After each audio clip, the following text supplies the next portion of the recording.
ಏನು ಅಂತಂದ್ರೆ ಮೂರ್ಖ ಮತಿಗೆಟ್ಟ ಆರೋಪವನ್ನ ಮಾಡೋದು ನಿಲ್ಲಿಸಿ. ನಿಮ್ಮ ಈ ರೀತಿಯ ಆರೋಪ ಅದು ಪ್ರಜಾಪ್ರಭುತ್ವದ ವಿರುದ್ಧದ ಬಾಂಬ್. ಎಂತ ಬಾಂಬ್ ಹೇಳಿದಾರಲ್ಲ ಅವರು? Atom bomb. ಆಟಂ ಬಾಂಬು ಅದು ಪ್ರಜಾಪ್ರಭುತ್ವದ ವಿರುದ್ಧದ ಆಟಂ ಬಾಂಬು. ನಿಮ್ ಹಿಸ್ಟ್ರಿನೇ ಇದೆ, ತುರ್ತು ಪರಿಸ್ಥಿತಿ ಹೇರಿದ್ದ ಹಿಸ್ಟ್ರಿ. ಆ ಹಿಸ್ಟ್ರಿ ಮರುಕಳಿಸಬೇಕು ಅಂತ ನೀವು ಬಯಸ್ತಾ ಇದ್ದೀರಿ.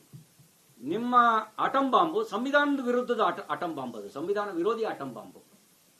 ಪ್ರಜಾಪ್ರಭುತ್ವವನ್ನ ಮತ್ತು ಭಾರತವನ್ನು ನಾಶಗೊಳಿಸೋದಕ್ಕೆ ವಿದೇಶಿ ಕೈಗೊಂಬೆಗಳಾಗಿ ಸೃಷ್ಟಿಸಿರುವ ಆಟಂ ಬಾಂಬ್ನಂತೆ ಕಾಣುತ್ತೆ. ಆದ್ರೆ ನಂಗೆ ವಿಶ್ವಾಸ ಇದೆ, ನಮಗೆ ಡಾಕ್ಟರ್ BR ಅಂಬೇಡ್ಕರ್ ಅವರು ಕೊಟ್ಟಿರ್ತಕ್ಕಂಥ ಸಂವಿಧಾನದ ರಕ್ಷಾ ಕವಚ ಇದೆ. ಆ ಸಂವಿಧಾನದ ರಕ್ಷಾ ಕವಚ ಹೇಗೆ ಪಾಕಿಸ್ತಾನದ ಮಿಸೈಲ್ಗಳನ್ನ ತಡೀತೋ ಹಾಗೆ ಡಾಕ್ಟರ್ ಅಂಬೇಡ್ಕರ್ ಅವರ ಸಂವಿಧಾನದ ರಕ್ಷಾ ಕವಚ ನಿಮ್ಮ ಆಟಂ ಬಾಂಬ್ಗಳ ಅಪಾಯ ಭಾರತದ ಪ್ರಜಾಪ್ರಭುತ್ವಕ್ಕೆ ಆಗದಂತೆ ಭಾರತವನ್ನ ರಕ್ಷಾ ಕವಚವಾಗಿ ರಕ್ಷಿಸ